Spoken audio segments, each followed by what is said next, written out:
Welcome to my channel. বন্ধুরা, কেমন আছো তোমরা? তোমাদের আশীর্বাদ ও ভালোবাসায় আমি খুবই ভালো আছি। কাজের কিসের লাজ, হোক না যেমন কাজ। কথাটা এই কারণেই বললাম, তোমরা আমাকে রুটি ভাজতে দেখে অনেকেই ভাবছো হয়তো আমি নাটক করছি। একবারই নয়, এটা আমাদের দৈনন্দিন কাজ, এটা আমার দোকানের কাজ করতে হয়, এটা আমাদের হোটেল। আমাদের এই ছোট্ট হোটেলে তোমাদের সবাইকে জানাই স্বাগত। আর হোটেলের প্রত্যেক দিনে কিছু না কিছু রেসিপি তোমরা পেয়ে যাও আমাদের চ্যানেলে। এই চ্যানেলটাকেও যেমন আমরা একটু একটু করে বড় করেছি, এরকম দোকানটাকেও আমরা একটু একটু করে বড় করেছি। জানো তো, তুমি যখন খেতে পাবে না তখনও তোমাকে দেখে সবাই হিংসে করবে, আর যখন তুমি খেতে পাবে তখনও কিন্তু তোমাকে দেখে সবাই হিংসে করবে। কারণ তুমি সবার হিংসার পাত্রী হয়ে থাকবে। প্রত্যেকটা মানুষের জীবনে এরকম ঘটনা আছে, তুমি সবার কোনো দিন প্রিয় পাত্র বা পাত্রী হয়ে উঠতে পারবে না। পৃথিবীতে এমন কোনো মানুষ নেই যে সবার প্রিয় বলে, এমন হয় না, কখনোই হয় না। তাই আজকে হয়তো দেখে অনেকে আমাকে বাজে কমেন্ট করতে পারো, বা অনেকে আবার ভালো কমেন্ট করবে, জানি না কিভাবে তোমরা নেবে। তবে আমি চেষ্টা করি আমাদের হোটেলের প্রত্যেক দিনের দৈনন্দিন কাজগুলো তোমাদের সঙ্গে শেয়ার করা, যাতে যে মেয়েরা এখনও পিছিয়ে আছো, ভাবছো লজ্জার কারণে হোটেল বা কোনো ব্যবসা করতে পারছো না, তাদের বলবো একেবারে পিছিয়ে থেকো না। নিজে স্বনির্ভর হও। নিজের পায়ে যদি নিজে না দাঁড়াতে পারো, এই যুগে তোমাকে কেউ সম্মান করবে না।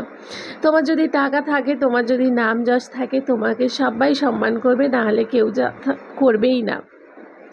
প্রচণ্ড গরম, যখন 47 ডিগ্রি সেন্টিগ্রেডের তাপমাত্রা ছিল, তখনও আমাদের এরকম আগুনের সামনেই রুটি ভাজতে হতো। তার কিছুটা অংশ তোমরা অনেক ভিডিওতে দেখেছো। তোমরা আজকে ভাবছো আমি এত বকবক করছি কেন? এই কারণে বলছি যে সবাই কিন্তু স্বনির্ভর হতে শেখো। নিজের পায়ে দাঁড়ানোটা একান্ত দরকার। কোনো কাজই ছোট নয়, কোনো কাজকে কখনো ছোট বলে মনে করবে না। তোমাদের এই ভিডিওগুলো আমি পোস্ট করেছি, তোমরা এত ভালোবাসা দিয়েছো, অল্প কিছুদিনের মধ্যেই কিন্তু আমার 2700 পরিবার পূরণ হয়ে গেছে। তাই আমি প্রত্যেক দিনই চেষ্টা করি আমাদের হোটেলে কিছুটা অংশ তোমাদের সঙ্গে তুলে ধরার, আশা রাখবো। আর অনেকে আমাকে কমেন্ট করো, দিদি তোমার হোটেল কোথায়? তাদের আজকে আমার ঠিকানাটা জানিয়ে দিই। আমার হোটেল হচ্ছে কলকাতা নিউ টাউন, রাজারহাট বিশ্ব বাংলা। যে রেস্টুরেন্টটা তোমরা দেখছো আকাশের উপরে ঝুলছে, ওই রেস্টুরেন্ট থেকে আমাদের দোকানে মাত্র 5 মিনিটের রাস্তা। আর সিএনসি ক্যান্সার হসপিটালের পাশে নিউ টাউন রাজারহাট। যদি তোমরা কখনো বেড়াতে আসো, অবশ্যই আমাদের সঙ্গে দেখা করতে পারো। আবার বলি কি, কোনো কাজ যেমন ছোট নয়, প্রত্যেকটা কাজকে কিন্তু ভালোবেসে করলে সেখান থেকে তুমি একটা সফল অর্জন করতে পারবে বা সফলতাও পাবে।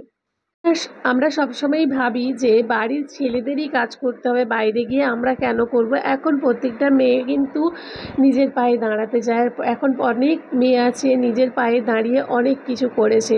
আর যারা এখনও ভাবছো কিছু করবে, তাদের বলবো তোমরা নিজের পায়ে দাঁড়ানোর চেষ্টা করো, একদিন সফল হবেই হবে।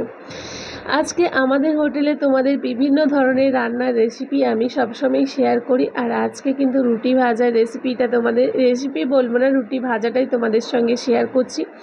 কেমনভাবে আমাদের দোকানে 20 থেকে 25 কিলো আটার রুটি হয়।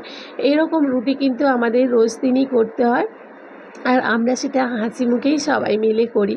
একার দ্বারাই কখনো কোনো কাজ হয় না, কেউ না কেউ সাপোর্ট করতে হবে। এই যে ভাইটা পেছনে ছিল, ভাইটা আমাদের রুটি বেলে দেয়, আমি সেঁকি এরকম করে। আর আমার কর্তামশাই কিন্তু সামনে কাস্টমার হ্যান্ডেল করে। প্রত্যেকটা মানুষ কিন্তু পরিশ্রমী, আর নিজের পরিশ্রম দিয়েই কিন্তু নিজের পরিচয় গড়তে হয়। অনেকে ভাবে হয়তো এটা আবার এমন কি কাজ, এমন কোনো কাজ নয়। সত্যি কথা বলতে এটা একটা সত্যি কষ্টকর কাজ। একটা, দুটো, তিনটে, পাঁচটা কি 1 কিলো আটার রুটি নয়, 20 থেকে 25 কিলো আটার রুটি কিন্তু আমাদের রোজ দিন ভাজতে হয় প্রচণ্ড গরমে। তারপরে আগুনের সামনে রুটি সেঁকাটা কিন্তু প্রচণ্ড কষ্টের। তোমরা যতটা সহজ ভাবছো অতটা সহজ নয়। তার থেকে বড় কথা, যে তাওয়াগুলোই ভাজা হচ্ছে ওগুলো কিন্তু পুরো আগুন গরম হয়ে আছে, একটু যদি এদিক ওদিক হয় তাহলে কিন্তু হাত পুড়ে যাওয়ারও ভয় থাকে। আর এ হাত থেকে ও হাতে ম্যাজিকের মতো টেনে নেওয়াটাও একটা কায়দার ব্যাপার রয়েছে। তাই তোমাদের বলি, যারা কটাক্ষ করো, যারা বাজে কমেন্ট করো তারা আর বাজে কমেন্ট করো না। কারণ কি বলো তো, সব কাজেই কষ্ট আছে, কষ্ট না করলে তুমি কেষ্ট কখনোই পাবে না। তোমাকে কেষ্ট পেতে হলে কিন্তু প্রচুর পরিমাণে কষ্ট করতে হবে, তাহলে কিন্তু সফলতা তোমাদের হাতের কাছে। চলো বন্ধুরা, আজকে আর বেশি বকবক করবো না। জানি আমার বকবকানি হয়তো তোমাদের ভালো লাগবে না, কিন্তু যদি ভিডিওটা ভালো লাগে তাহলে অবশ্যই কিন্তু লাইক কমেন্ট শেয়ার করো আর সাপোর্ট করে কিন্তু পাশে থেকো। তোমাদের ভালোবাসা, তোমাদের আশীর্বাদ ছাড়া কিন্তু এই চ্যানেলটাকে এগিয়ে নিয়ে যাওয়া সম্ভব নয়। এই চ্যানেলে চোখ রাখতে পারবে, এরপরে তোমাদের অনেক কিছু রেসিপি দেবে দাদা। এটা যেহেতু গৌরাঙ্গদার হোটেল, গৌরাঙ্গদা তো সবসময় ব্যস্ত থাকে বলে আমি গৌরাঙ্গদার হয়ে ভয়েসটা দিয়ে দিই সবসময়ের জন্য। কালকে কিন্তু তোমাদের জন্য আসছে ধামাকাদার রেসিপি, ওই রেসিপিটা কিন্তু তোমরা কেউ মিস করবে না। আমরা চেষ্টা করছি যে মায়েরা ছোট্ট বাচ্চাদের নিয়ে টিফিনের চিন্তা করো যে কী টিফিন রোজ দিন দেবো, সেই মায়েদের জন্য আমরা একটা খাবার নিয়ে আসবো রোজ দিনই, মায়েদের যাতে অসুবিধে না হয় সেই রেসিপিগুলো তোমরা আমাদের চ্যানেলে পেয়ে যাবে অবশ্যই। তার ভালো থেকো, সুস্থ থেকো এবং চ্যানেলে চোখ রাখো, ভালো ভালো রেসিপি পাবে।